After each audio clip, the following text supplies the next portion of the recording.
Bonjour, mesdames, mesdemoiselles, messieurs, Nabilaï Kamara depuis Bruxelles, chers compatriotes guinéens. Voilà, j'espère que vous êtes là. Nous sommes jeudi 21 mai 2026. Encore une fois, ce direct politique, effectivement, sur la Guinée. Et là, mon thème, cette fois-ci, je vais m'intéresser à un personnage que je trouve très dangereux, chers compatriotes guinéens. Je vous l'assure, nous aimons tous la Guinée.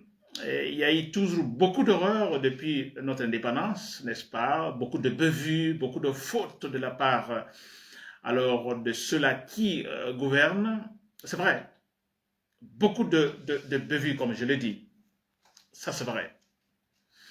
Mais ce que je note dans la gouvernance actuelle, le régime qui est actuellement en Guinée, ce régime de Mamadi Doumbouya, qui est arrivé au pouvoir, Mamadi Doumbouya, à travers un coup d'État militaire, je vous assure, c'est de jamais vu en Guinée.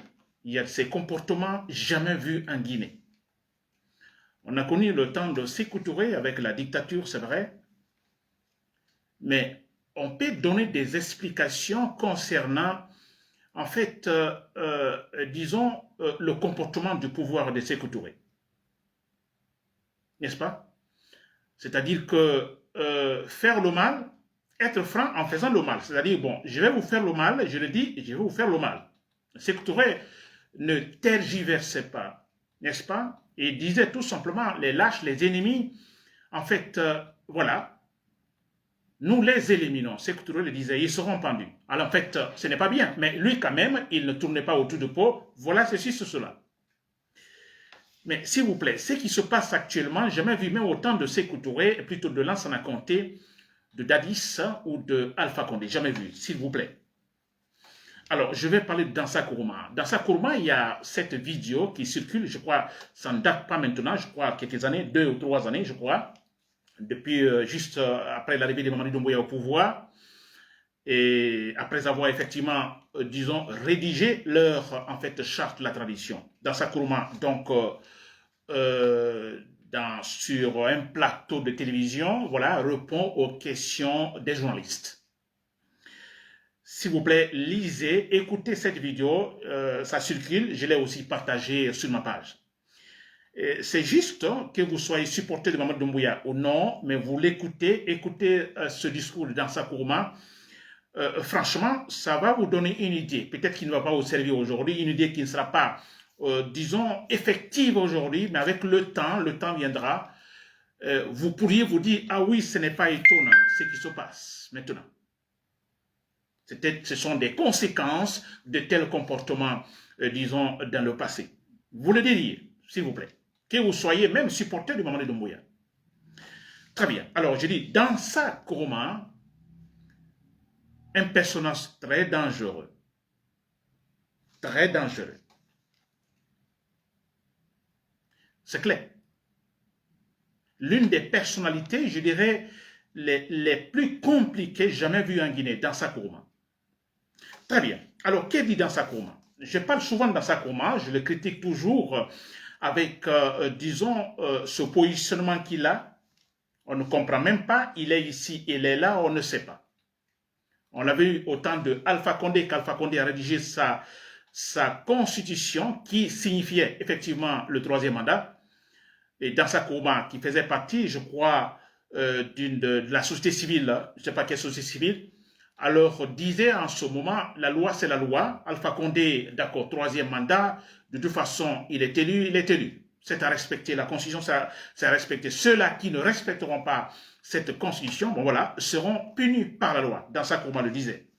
Alpha Condé tombe dans sa Kourouma et avec Mamadi Doumbouya, et là, c'est un autre personnage, s'il vous plaît.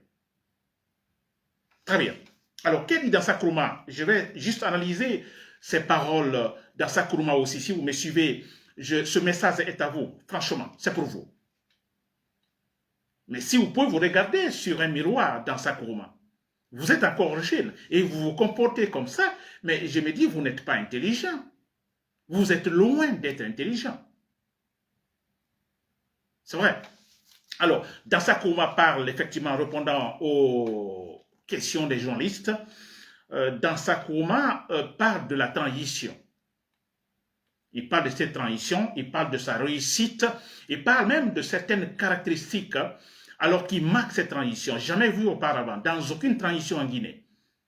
Des caractéristiques propres à la transition, et quand il parle de caractéristiques donc positives, dynamiques, jamais vu auparavant. Ni autant de Sékou Touré, ni autant de Lansana Conté, ni autant de Dadis, ni de Sekouba, ou ni d'Alpha Condé.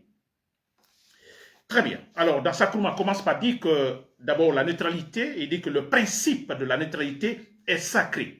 Le principe de la neutralité. Alors, être neutre, en fait, c'est sacré. N'est-ce pas? C'est lui qui le dit. Alors, s'ils disent, par exemple, écoutez, ce que je dis là, c'est déjà passé, non? Ils ont manigancé, ils ont tout volé, ils se sont contrôlés, Mamadou Doumbouya, ils ont fait leurs fameuses élections, tout. Voilà. Mais on va en parler. C'est très important parce que nous sommes dans un processus de démocratisation. Je dis bien, le processus de démocratisation, il y aura toujours des hauts et des bas. N'est-ce pas? C'est tout un combat quotidien. N'est-ce pas? Chaque régime qui vient. Alors, on arrive à comprendre non seulement des personnalités, mais à comprendre également, avoir une certaine expérience, n'est-ce pas? C'est vrai. Parce que si je prends Alpha Condé, par exemple, Alpha Condé, ses hommes, il est clair, après tout ce qu'on a vu, qu'en fait, on ne pourra plus revoir ces personnalités pareilles. N'est-ce pas? Très bien, je compte bien. Alors, dans sa Nkrumah parle de la neutralité. C'est eux qui dirigent la transition. Dans sa Nkrumah, n'oublions pas qu'il est le président du fameux Conseil national de transition, disons, qui sert de la Constitution, en fait, du Parlement plutôt. N'est-ce pas? Alors que eux, c'est eux qui dirigent la transition, donc ils vont essayer d'adapter un comportement, disons, de neutralité. Parce qu'être neutre, c'est sacré. Et dans sa Nkrumah parle des principes, 3 aspects qui caractérisent leur constitution. 3 aspects. Alors il dit le premier aspect, c'est le fait de prêter serment sur le Coran et la Bible. Dans sa Nkrumah le dit. Ils ont prêté serment sur le Coran et la Bible. Il dit c'est un aspect nouveau en Guinée, jamais vu. Si antérieurement dans d'autres transitions ou d'autres régimes, n'est-ce pas? Que, en fait, ça ne se faisait pas. Alors, vous prêtez serment sur le Coran et la Bible et vous prenez des engagements. Il dit, jamais vu. Et le deuxième aspect qui, selon lui, caractérise leur transition, c'est le fait d'écrire dans leur charte, c'est-à-dire qu'ils n'ont pas été, disons, voilà, économes, s'il faut dire ainsi. Alors, il n'y a pas de doute, ils ne sont pas restés là tourner autour du pot. Ils ont tout de suite, clairement, en fait, introduit dans leur charte de transition, en fait, leur position face à la candidature. Ils ne seront pas candidats. Personne ne sera candidat. En fait, que ce soit les membres de CNTG, les CNT, Conseil de la transition, les membres du gouvernement, voilà, du régime de Mamadou Doumbouya. Personne, comme là, ça a été dit déjà. Que ça, et ils sont arrivés, jamais vu aussi, ils sont arrivés, alors sans tergiverser, à introduire ça. Alors, personne ne sera candidat. Donc, à clarifier leur position. Donc, pas de doute. Dans sa Nkrumah le dit. Et là, troisième position, troisième aspect, selon lui, qui caractérise en fait leur transition. Alors, il parle de la question a été posée sur la candidature. N'est-ce pas? Alors les candidats, certains candidats sont écartés ou éliminés. Dans sa Nkrumah dit, mais écoutez, du moment que personne ne sera candidat, donc parlant donc des membres de CNT, des membres du gouvernement, etc., Mamadou Doumbouya et tout son groupe, personne ne sera candidat. Il dit, mais écoutez, l'affaire donc est très simple. Alors dans sa Nkrumah ne comprend pas, il se pose la question, mais il dit qu'il ne comprend pas. Comment est-il possible qu'ils écartent des candidats qu'on appelle gênants, du moment qu'eux, ils ne sont pas candidats? Alors, si vous êtes candidat, donc il y a l'esprit de compétition, dans ce cas, vous pourriez donc tenter effectivement de salir des candidats ou effectivement, disons, d'éliminer ou d'écarter certains candidats. Mais il dit, nous ne sommes pas candidats, nous ne sommes pas dans l'esprit de compétition. N'est-ce pas? Il dit dans un processus, c'est lui qui le dit, dans un processus dans lequel vous n'êtes pas candidat, mais comment expliquez-vous en ce moment l'attitude, effectivement, d'écarter, d'éliminer des candidats gênants? Il se pose la question. C'est sa logique. Du moment que nous ne sommes pas candidats, mais écoutez, nous appliquons ce principe de neutralité, la neutralité est sacrée, mais écoutez, nous sommes neutres, nous sommes au-dessus de la mêlée. N'est-ce pas? C'est dans ça Nkrumah qui le dit. Il dit ni le législateur, ni l'exécutif n'est habilité, disons, à écarter un candidat.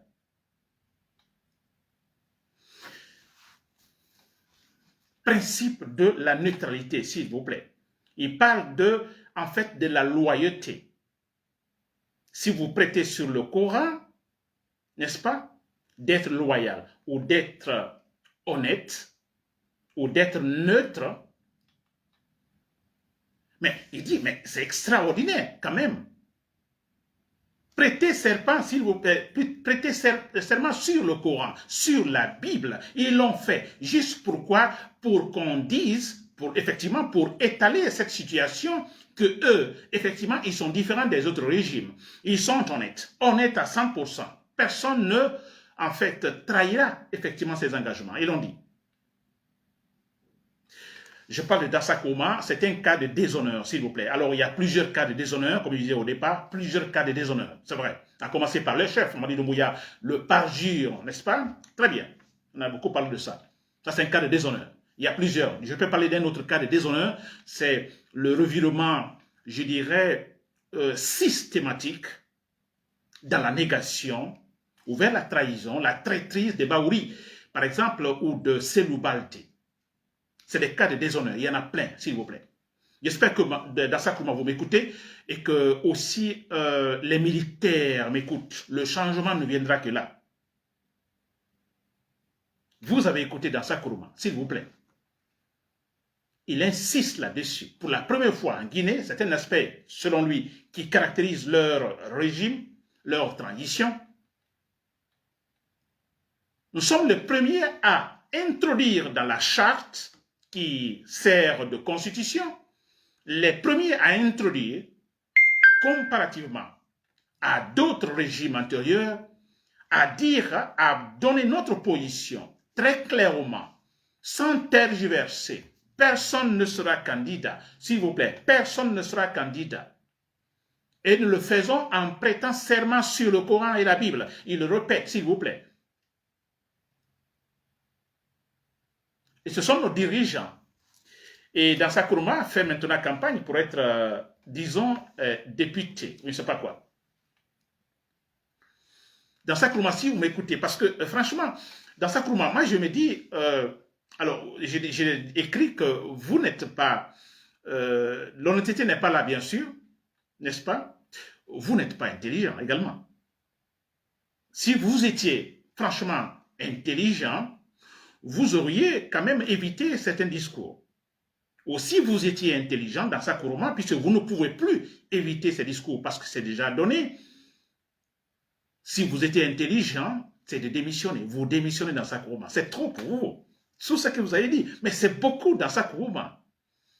Cette façon de vous contredire, 100%, vous démissionnez. Vous laissez Mamadi Doumbouya tranquille, vous dites à Mamadi Doumbouya, écoutez, ça va. Si, comme vous le dites, l'honnêteté, la neutralité, vous en parlez. La fidélité, la loyauté, vous en parlez. Sont vos mots dans Dasak Nkrumah. Si vous étiez, je dis bien, intelligent, vous auriez démissionné. Ou vous démissionnez.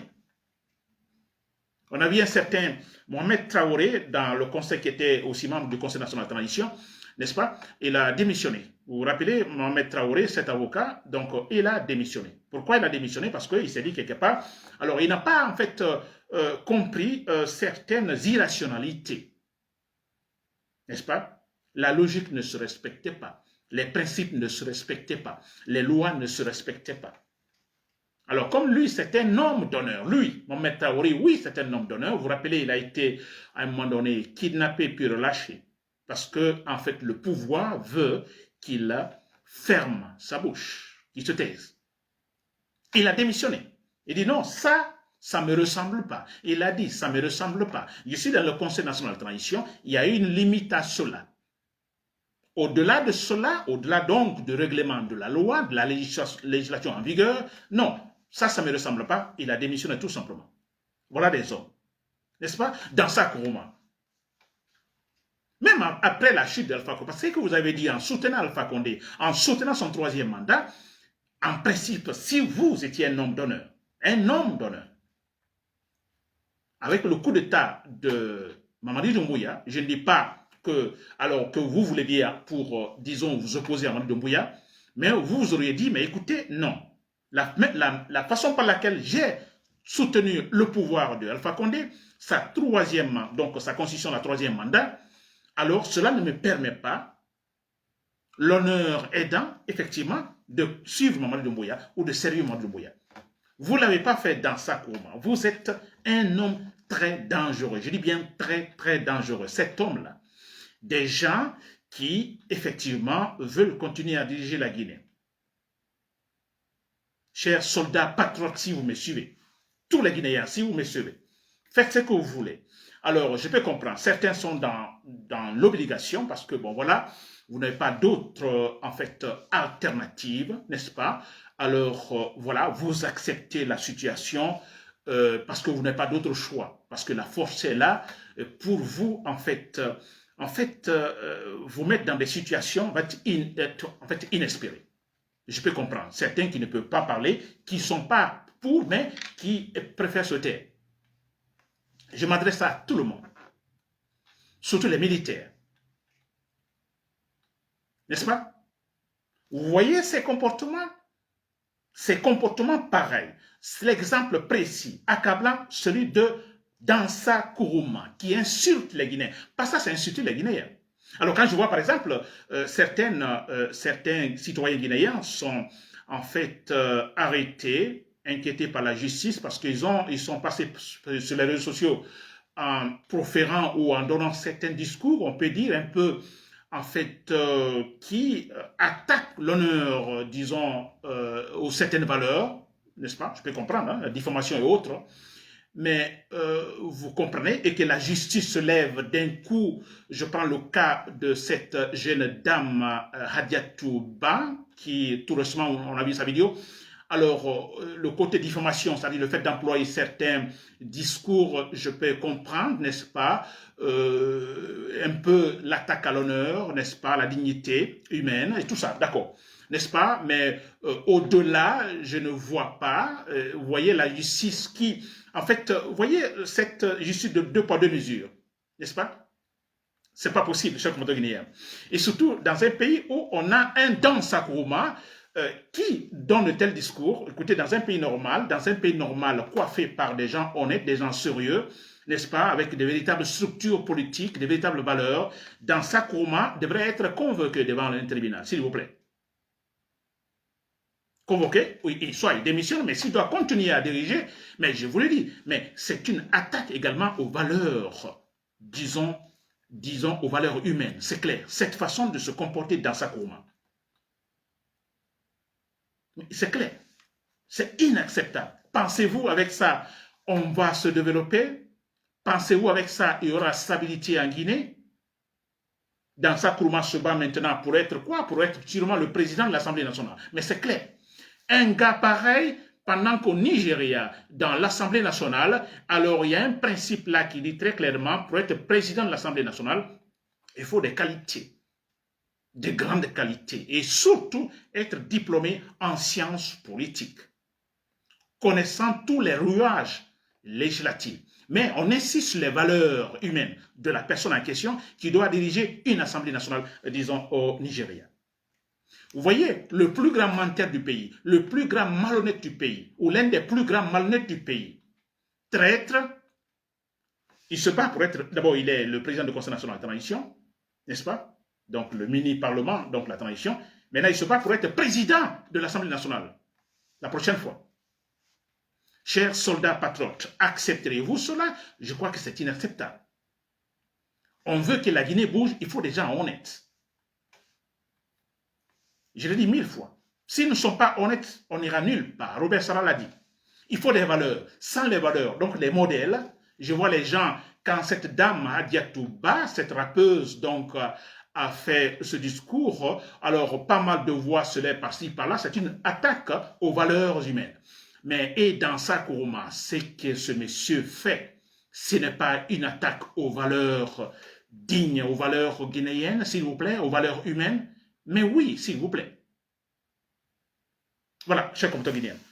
C'est quand même incroyable. Hein? C'est incroyable. Suivez, écoutez encore une fois, 2 fois ce discours de Dansa Kourouma. Vous écoutez, vous comparez à ce que cet homme est en train de faire aujourd'hui. N'est-ce pas? Défendre Mamadi Doumbouya, défendre la candidature de Mamadi Doumbouya, défendre sa propre candidature comme député, s'il vous plaît. Après tout ce qu'il a dit, le principe de la neutralité, il parle de la loyauté, le fait de prêter serment sur le Coran et la Bible.